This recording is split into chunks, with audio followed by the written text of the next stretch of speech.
I was scrolling through the news sites a few days ago when an article caught my eye, and it sparked the need to make a video about it.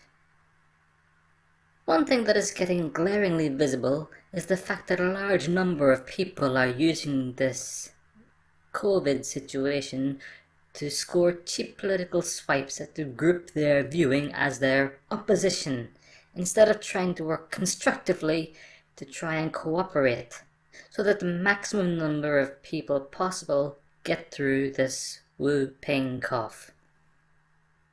So when I saw this story, a thought came to me to turn the tables. Coronavirus. Philip Pullman says ministers should face charges if PPE supplies were delayed for political reasons. Philip Pullman has written a scathing essay aimed at the UK government, criticising its failure to supply adequate personal protective equipment for British healthcare workers. The essay, published by Penguin as part of its new series, Perspectives, claims the government should be arraigned on charges of conspiracy to murder if it is found that MPs did not take part in the EU scheme to procure PPE for Brexit-related reasons. They should be arraigned on charges of conspiracy to murder, Pullman writes. Nothing less will do. They knew the risks, and thought they'd rather appease the foaming zealots of Brexit. Pullman, who is a long-time critic of the Conservative government and of Brexit, also explained his view that we must burn out the old corruption and establish a better way of living together. Well, I agree, but, the Labour's Party's almost there. So as you can see, Mr. Pullman was quite happy to point his finger at the current government. Yet he strangely fails to give an example of any country in the EU that has not had to deal with Wuhan. However, this is not the subject of today's presentation. Right now I would like to present to you, the jury, the case for charging Mr. Pullman with conspiracy to murder. Is that knife too subtle? From a review of his past writings, Mr. Pullman, aka the defendant, has not hidden his political viewpoint on the topic of Brexit, a vote which was held almost exactly 4 years ago and one which he has publicly whinged about ever since. Personally, I do not know Mr. Pullman, but I did enjoy reading all of his dark materials years ago. Indeed, I thought the recent BBC production of his series was quite faithful to the source material and caused me to stay the social media executioner's hand on giving up all hope on the Beeb. Well, almost. I am sure that Mr. Pullman, face to face, is a pretty reasonable guy. But as much as I laud the defendant, I am here duty-bound to present my case.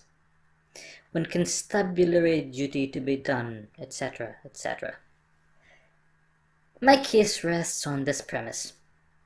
As a Remoaner, he is responsible for bringing the UK government to a standstill for 3 years. Those 3 years were wasted, and we can never get them back. The fallout from this includes the possibility that if the government had not been paralysed up until the start of 2020, they may have been able to act faster and more decisively to close off the border. If the government had been fully functional in the latter quarter of 2019, they may have been able to stockpile more PPE by January. If public money had not been wasted on legal challenges and delaying tactics, that money could have been diverted to NHS activities. So I put this to you, dear jury. Who is actually more culpable here? A government overwhelmed by a global pandemic, or someone who actually acted to undermine said government? How can you hold one man responsible for a conspiracy, I hear you say? To which I answer, I do not. Every conspiracy needs co-conspirators, so I am generously going to extend this charge To all remoaners in the UK. Yes, if the defendant wants to point accusations at the government, I am quite happy to point a finger back at him and them and ask all, where do your responsibilities lie? How much of this blood is on your hands? I knew that one day he'd come for me. I didn't know what they were going to do. I swear to you. Read my journal. What they did was only possible because of you. Oppenheimer was able to change more than a course of a war. Change the entire course of human history. Is it wrong to hold on to that kind of hope? I've not come for what you hoped to do. I've come for what you did. As I present this case, I do not hold any triumph in my heart. Prosecution is a heavy burden, yet one that must be borne. My only solace comes from knowing that it is not up to me to make any decisions.